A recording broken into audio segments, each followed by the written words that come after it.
Hello and welcome to the third episode in my Pokemon Emerald Randomized Fun Run series.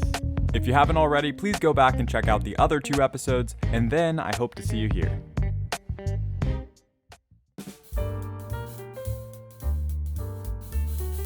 In the last episode, I met May, found Professor Birch, and was given my first Pokemon.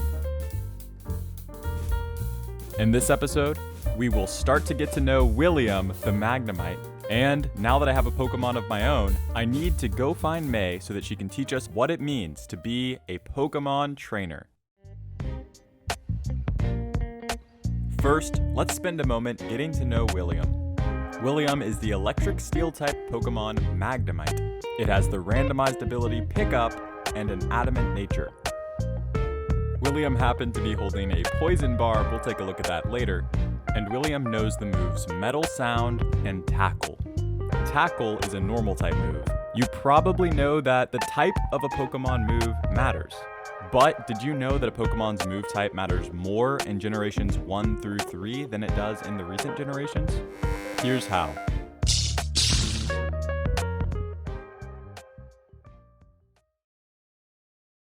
As you can see, Pokemon have a defense stat and a special defense stat.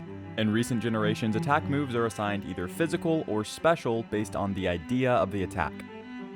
For instance, a move like Fire Punch, which makes physical contact against the opponent Pokemon, uses the attacking Pokemon's attack stat, which is referred to as physical attack, and the target Pokemon's defense or physical defense stat in the calculation of how much damage the Fire Punch is going to do. So, punching, kicking, tackling, all of that makes sense to be physical attack. And if the move doesn't involve contact between both Pokemon, then it's probably a special attack. Examples of this in the recent generations include things like being splashed with water, shooting fire, using mind powers, or yelling at the opposing Pokemon. So, in the past several generations, a move like Flamethrower would be using special attack against the opposing Pokemon's special defense. But things are a bit different in generations 1 through 3, and Pokemon Emerald is a Generation 3 game. Instead of being linked to the idea of the attack, special and physical attack stats are actually linked directly to types. I made a graphic so that this will be a little bit easier to remember. Looking at the graphic, we can see that a normal type move like Tackle is going to be using physical attack always. And fire type moves, whether Fire Punch or Flamethrower, will always be using special attack.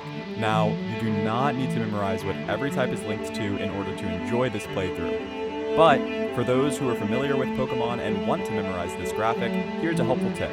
If the type is the type of an evolution or is Dragon type, then it's special, and everything else is physical. If Dragon is the only special type that isn't an evolution, I guess that makes it extra special. Back to William. William's move Metal Sound is a steel type move that doesn't do any damage but will lower the opponent's special defense by quite a lot. It has 85 accuracy, so it might miss sometimes and do nothing. PP40 means that it has 40 power points, and we can use Metal Sound 40 times before we would need to heal William to get those power points back. Tackle has 35 power points, does 35 power, and has 95 accuracy, meaning it will rarely miss. Since our only attack move, Tackle, is a normal type move, physical, Metal Sound, which lowers special defense of the opposing Pokemon, is unfortunately useless to us for now. Now that we have a better understanding of how stats work, let's go back and look at the numbers. William has 18 hit points, and if those reach 0, that would mean that Magnemite faints, and we would need to get William revived before we could use him in battle again.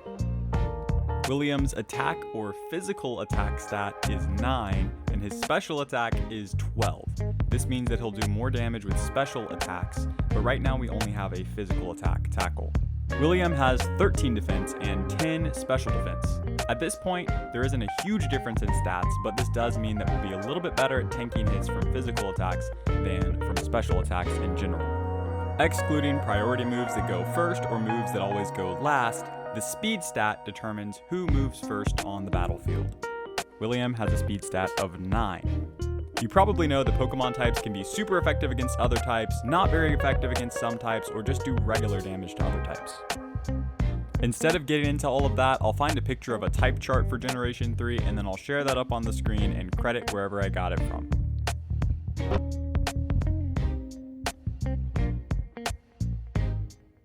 I won't be spending time talking about individual values or effort values, feel free to look into that more on your own. But to finish out looking at William's stats, I'll explain what my Magnemite's nature means for it. Here is a quick look at all of the natures in Generation 3, which I'm not going to be getting into right now, but you are welcome to pause the video to look over them.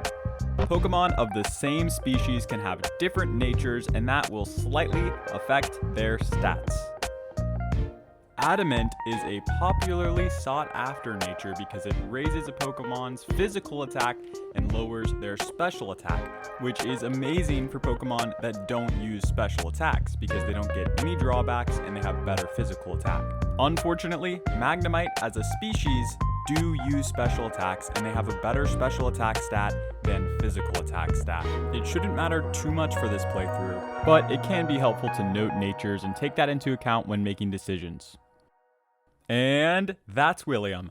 Let's go ahead and take the Poison Barb, the item that he's holding, and we'll go ahead and see what that does.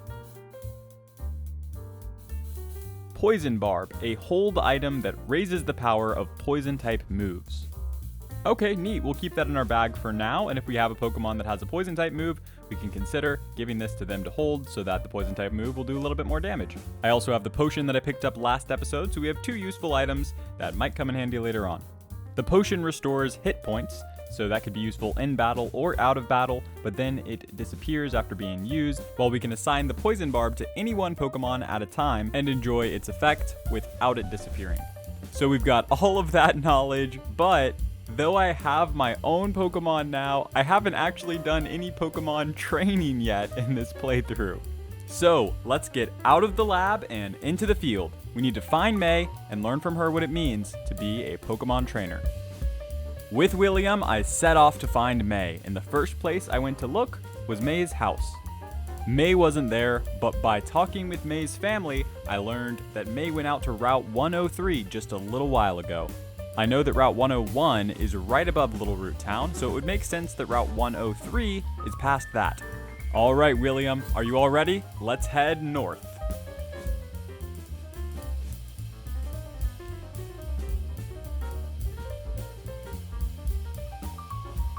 Click here to watch the next episode.